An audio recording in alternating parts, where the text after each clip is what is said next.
بسم اللہ الرحمن الرحیم۔ اچھا، آپ کے سامنے سلسلہ ہمارا حزب البہار شریف کے حوالے سے چل رہا ہے اور یہ ہماری دوسری ویڈیو۔ میں اپنے تمام ناظرین سے، سامعین سے گزارش کروں گا کہ آپ ہمارے اس چینل کے ساتھ اٹیچ رہیں۔ انشاءاللہ اللہ اور اس کے رسول کی رضا کی نیت سے صحیح تعلیمات آپ کے سامنے پیش کی جائیں گی۔ اور میں ادھر آپ کو ایک بات یہ بھی بتاتے چلوں، دیکھیں یوٹیوب کی دنیا ہے، فیس بک کی دنیا ہے، آپ بہت سے لوگوں کو سنتے ہوں گے، لیکن کوشش یہ کریں، یہ بات یاد رکھیں، ٹھیک ہے یہ حتمی علم نہیں ہے، میں اس بات کا بالکل قائل نہیں ہوں، اور میں یہ کہتا ہوں کہ اگر آپ یوٹیوب میں بھی کسی سے سن رہے ہیں تو دیکھنے کی ضرورت ہے کہ جو ہمیں چیزیں بتا رہا ہے وہ رائٹ وے میں بھی ٹھیک ہے یا نہیں۔ ایسا تو نہیں کہ صرف اپنا سبسکرائبر بڑھانے کے لیے لوگوں نے آج معاملات کر دیتے ہیں، اور آپ یقین کریں ہماری تو یہ فیلڈ ہے نا، ہم سے لوگ دنیا بھر سے رابطہ کرتے ہیں، تو پھر ہم دیکھتے ہیں کہ وہ کسی نے لا الہ الا انت سبحانک انی کنت من الظالمین پڑھ لیا، تو کسی نے کیا، تو کسی نے کیا، اور اس کے قبرستان میں چلے کر رہے ہیں، تو پھر ترک جمالی جلالی، پتہ ہی نہیں ہے اجازت کا معاملہ۔ پھر اس کی جو ہے اگر اجازت کسی سے لیا بھی جا رہا ہے تو اس کا لک آفٹر بھی ہونا چاہیے۔ دیکھیں یہ بات یاد رکھیے گا کہ ہر بندے کا ٹینک اتنا وسیع نہیں ہوتا کہ وہ دیتے ہی رہے اور وہ کنواں ختم نہ ہو۔ کچھ لوگ ایسے ہوتے ہیں، کچھ بارگاہیں، جیسے الحمدللہ میرے مرشد کامل شیخ میاں حضور علیہ رحمہ، آپ کا جو صدقہ آپ دیکھیں کہ پوری دنیا میں آپ کے اجازت سے لوگ وظائف پڑھیں، اور آپ کی بڑی بارگاہ، اللہ نے آپ کو بڑا وسیع جو ہے نا وہ وسعت عطا فرمایا، لیکن ہر بندے کا جو ہے وہ آپ یہ سمجھیں کہ اسٹیمنا اتنا نہیں ہے۔ تو کوشش یہی کرنی چاہیے کہ ہم صحیح لوگوں سے وابستہ ہوں اور صحیح لوگوں کے ساتھ جڑیں۔ اللہ کریم ہمیں اس معاملے میں صحیح شعور عطا فرمائے۔ تو حزب البہار شریف کے حوالے سے ہماری گفتگو چل رہی تھی لاسٹ نشست میں بھی، تو میں آپ کو یہ بتا رہا تھا کہ حزب البہار شریف ہے کیا۔ جیسے پچھلے ویڈیو میں نے آپ کے سامنے ذکر کیا کہ الحمدللہ امام ابو الحسن شاذلی رحمۃ اللہ تعالی علیہ اور آپ کا شجرہ اور آپ کی خلافت اور آپ کی طریقت اور آپ کا جو نسب اور کس طرح سے آپ کی اجازت حضور علیہ الصلوۃ والسلام تک ملتی ہے، میں نے آپ کے سامنے ذکر کیا۔ اور امام ابو الحسن شاذلی کو شاذلی کیوں کہتے ہیں یہ بھی میں نے آپ کے سامنے پیش کیا، اور آپ دیکھنا چاہیں تو ہماری جو اس کی پہلی جو ایپیسوڈ 1 ہے حزب البہار کے حوالے سے آپ اس میں دیکھ سکتے ہیں۔ اب اس کے ساتھ ساتھ آپ یہ دیکھیں کہ حزب البہار کے کمالات کیا ہیں۔ بڑے کمال کا وظیفہ ہے۔ شیخ عبدالحق محدث دہلوی رحمۃ اللہ تعالی علیہ فرماتے ہیں، اسی طریقے سے کئی صوفیاء نے، کئی بزرگوں نے لکھا ہے کہ اگر بندہ صدق دل اور نیت کے ساتھ اس کو پڑھے، اللہ تبارک و تعالیٰ اس کے صدقے اس کے مشکلات کو حل فرما دیتا ہے۔ امام ابو الحسن شاذلی رضی اللہ تعالیٰ کو یہ وظیفہ جو ملا نا، یہ حزب ملا، اس کی بھی اگر آپ پڑھتے ہیں آپ کو سمجھ میں آئی بات کہ امام ابو الحسن شاذلی رحمۃ اللہ تعالیٰ علیہ نے حج کا قافلہ تیار کیا، اور لوگوں کو لے کے آپ اپنے شہر سے نکلے، اور جب لازمی سی بات ہے جدہ کے ساحل میں پہنچے تو وہاں کوئی کشتی نہیں تھی، جہاز ملی نہیں۔ ایک نصارہ مجوسی جو ہے اس کا جہاز موجود تھا، اس کی کشتی موجود تھی۔ وہ بڑے مشکل سے وہ تیار ہوا، وہ کپتان اس کو راضی کیا گیا کہ بھئی ہمیں لے کے چلو۔ خیر جب پورے لوگ آپ کے مریدین محبین، اور اس میں آپ کو پتہ ہے جہاں دو محبت کرنے والے لوگ ہوتے ہیں تو وہاں پہ 10-12 نفرت کرنے والے بھی ہوتے ہیں۔ کچھ لوگ اس نیت سے بھی آپ کو ججمنٹ کر رہے ہوتے ہیں کہ یار دیکھیں تو صحیح اس کا منہ کدھر جا رہا ہے، تو اس کی آنکھیں کدھر جا رہی ہیں۔ یہ لوگوں کا اپنا اپنا ظرف ہے نا۔ تو وہاں پہ بھی کچھ لوگ ایسے بیٹھ گئے منافق، جو امام ابو الحسن شاذلی رحمۃ اللہ تعالیٰ علیہ کے جو ہے فضائل سے اور آپ کی شخصیت سے جو ہے وہ حسد رکھتے تھے، بغض رکھتے تھے، تو وہ بھی بیٹھ گئے۔ اب کشتی کا آپ کو پتہ ہے جو لنگریں ہوتی ہیں تو لنگریں اٹھا دی گئی۔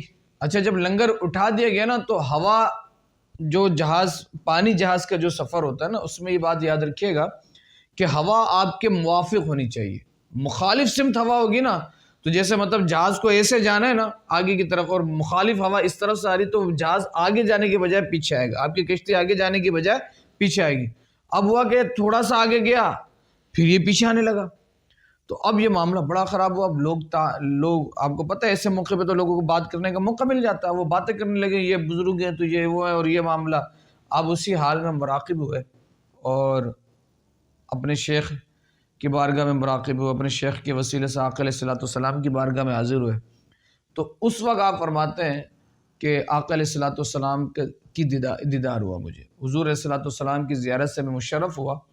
آقا علیہ الصلوۃ والسلام نے مجھے یہ دعائے حزب البہار عطا کیا۔ آپ فرماتے ہیں اللہ کی قسم میں نے اس کا لفظ با لفظ، حرف با حرف، خذ من فمی رسول اللہ صلی اللہ علیہ وسلم کہ حرف ٹو حرف، لفظ ٹو لفظ، نقطہ با نقطہ، ایک ایک حرف میں نے مصطفیٰ صلی اللہ علیہ وسلم کے لب اقدس سے اس کو لیا ہے۔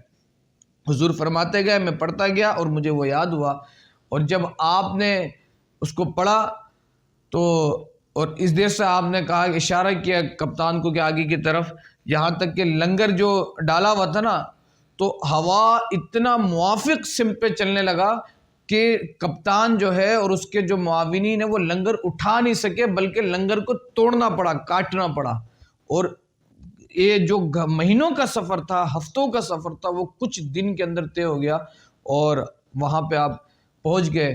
اب کپتان جو نصاری تھا، اس کے جو بیٹے تھے، انہوں نے جب یہ کرامت آپ کی دیکھی نا تو وہ دیکھتے کے ساتھ آپ کے ہاتھوں میں مسلمان ہو گئے۔ جب مسلمان ہوئے تو کپتان جو نصاری تھا وہ مسلمان نہیں ہوا، اور ادھر جو دیگر جو کفار تھے وہ مسلمان ہوئے۔ تو اب یہ نصاری کپتان رات کو خواب میں کیا دیکھتا ہے کہ امام ابوالحسن شاذلی رضی اللہ تعالیٰ عنہ اپنے مریدین، محبین، متعلقین کے ساتھ جنت کی طرف جا رہے ہیں، اور ان کے اس کا جو دو بیٹے جو مسلمان ہوئے وہ بھی جنت کی طرف جا رہے ہیں، تو اس کو جنت میں جانے سے روکا جا رہا ہے۔ تو یہ اسی خواب سے اٹھا فوراً گھبراتے ہوئے، اور امام ابوالحسن شاذلی رضی اللہ تعالیٰ کے قدموں میں جا گرا اور آپ کے ہاتھ پر ہاتھ دے کر مسلمان ہو گیا اور آپ کی خدمت میں شامل ہو گیا۔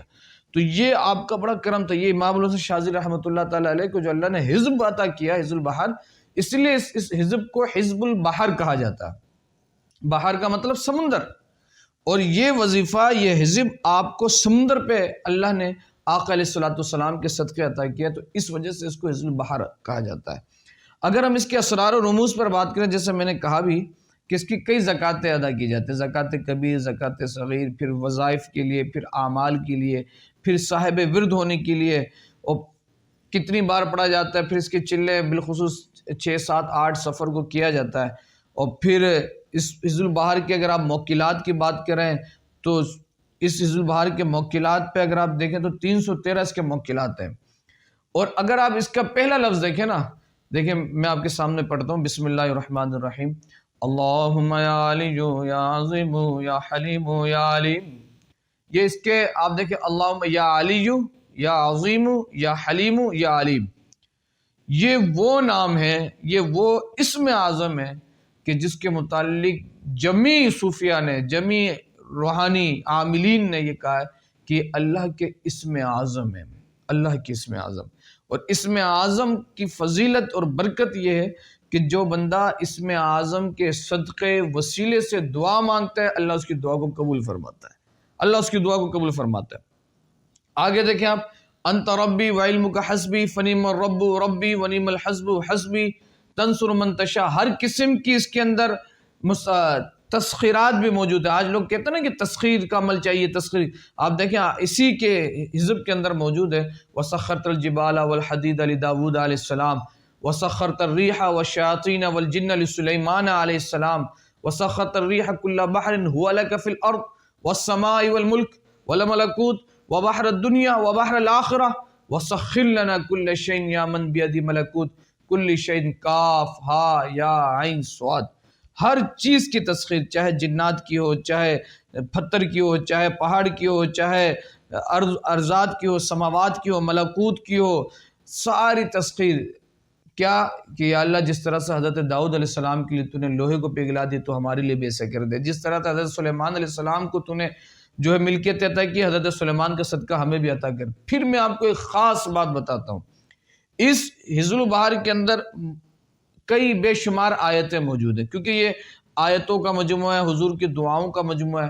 اس میں 2 آیت ایسی ہے کہ جس کے متعلق بزرگ فرماتے ہیں، صوفیہ فرماتے ہیں کہ وہ 2 آیتیں ایسی ہیں کہ جس میں 29 حروف موجود ہیں۔ یعنی قرآن میں 2 آیتیں ایسی ہیں کہ جس میں 29 حروف کا مجموعہ اس کے اندر موجود ہے۔ وہ آیت ہے ثم انزل علیکم من بعد الغم امنۃ النعاس، پھر محمد رسول اللہ والذین آمنوا معہ۔ تو اللہ تبارک و تعالیٰ نے اس کا صدقہ بھی اس میں عطا کیا، اور یہ لازمی سی بات ہے کہ یہ آیت جو ہے، یہ آیت قطب شمالی، آیت قطب جنوبی کہلاتی ہے۔ اس پہ ہم انشاءاللہ جب موقع ملا اور اللہ نے یہ سعادت عطا کی تو ہم اس پہ بھی بات کریں گے۔ ابھی کیونکہ ہمارا چیپٹر جو ہے وہ حزب البحر شریف ہی ہے، تو میں اپنے تمام، لازمی سی بات ہے آپ جب سن رہے ہوں گے تو آپ کے دل میں بھی بات آئے گی کہ بھائی اس کو تو مجھے پڑھنا چاہیے. تو ادھر میں آپ کو بات بتا دوں کہ حزب البہار یا کوئی بھی وظیفہ آپ جب پڑھ رہے ہو تو اجازت ضرور لیں. ضروری نہیں کہ آپ مجھ سے لیں. شیخ کامل ہو، شیخ متصل ہو، یہ بات یاد رکھیے گا. ولایت کے اندر یہ بات ضروری ہے کہ جس کے ہاتھ پہ آپ ہاتھ دے رہے ہیں نا اس کا سلسلہ متصل ہو، منقطع نہ ہو. ایسا نہ ہو کہ اس نے اپنے شیخ سے، اپنے پیر سے روگردانی کر دی ہو، ختم کر دیا ہو، اور یا اس کے شیخ نے اس کو ہٹا دیا ہو، اس کو اپنے مریدی سے، اپنے خلافت سے باہر کر دیا ہو. لیکن میں نے حقیقت اس بارے میں یہ دیکھا ہے کہ شیخ کبھی کسی کو نہیں نکالتا، اگر مرید خود ہی نکل جائے تو الگ بات ہے. حضور علیہ الصلوۃ نے کسی کو منع نہیں کیا کہ مجھے قبول کرو یا نہ کرو. حضور تو دعوت عام اللہ کی لے کر آئے. اب جو قبول کرنے والے تھے وہ قبول ہو گئے اللہ کی بارگاہ میں بھی، رسول کی بارگاہ میں، اور کچھ ایسے تھے جو دیکھ کے بھی انہوں نے قبول نہیں کیا. تو وہ حضور کا مسئلہ نہیں تھا، وہ ان کا تھا. اگر چشمے کے آگے دھول آ جائے تو اصل میں دنیا کا مسئلہ نہیں ہے، اصل میں پھر آپ کے چشمے کا مسئلہ ہے. اور چشمے کا جو آپ کے چشموں کے شیشوں میں آگے دھول آیا ہو تو آپ کو چاہیے کہ اس دھول کو ہٹانے کی ضرورت ہے. تو یہ بات یاد رکھیے گا کہ حزب کے اندر، وظائف کے اندر اجازت بہت ضروری ہے. میں آپ کو بالکل مخلصانہ میرا مشورہ ہے کہ کبھی بغیر اجازت کے نہ پڑھیں. اجازت لیں، صاحب اجازت سے اجازت لیں، اور سلسلہ ان کا متصل ہو. اور جب وہ اجازت دیں تو پھر ان کے ہدایات کے مطابق چلیں اور اللہ اور اس کے رسول کی رضا کے لیے کریں. یہ بات یاد رکھیے گا، اعمال، اوراد و وظائف اللہ اور اس کے رسول کی رضا کے لیے ہونے چاہیے. جب اللہ اور اس کے رسول کی رضا کے لیے ہوگا نا تو میرے بھائی، میری بہن، میں آپ کو ایک بات بتا دوں، پھر یہ خالق جو یہ پوری دنیا کا مالک میرا رب ہے، جب اللہ تبارک و تعالیٰ کے آپ ہو جائیں گے تو پھر اللہ تبارک و تعالیٰ اپنی پوری کائنات کو آپ کے قدموں میں ڈال دے گا. یہ بات یاد رکھیے گا. تو ہمیں چاہیے کہ ہم تو آج ہمارے لوگوں کا بڑا مسئلہ ہو گیا ہے. میں لوگوں کو کہتا ہوں کہ یار نماز بھی ہم اس لیے پڑھتے ہیں تاکہ جنت مل جائے، نماز بھی اس لیے پڑھتے ہیں تاکہ جہنم سے بچ جائیں. تو یار ہم نے اللہ کے لیے کب پڑھا؟ تو اللہ کے لیے کب پڑھا؟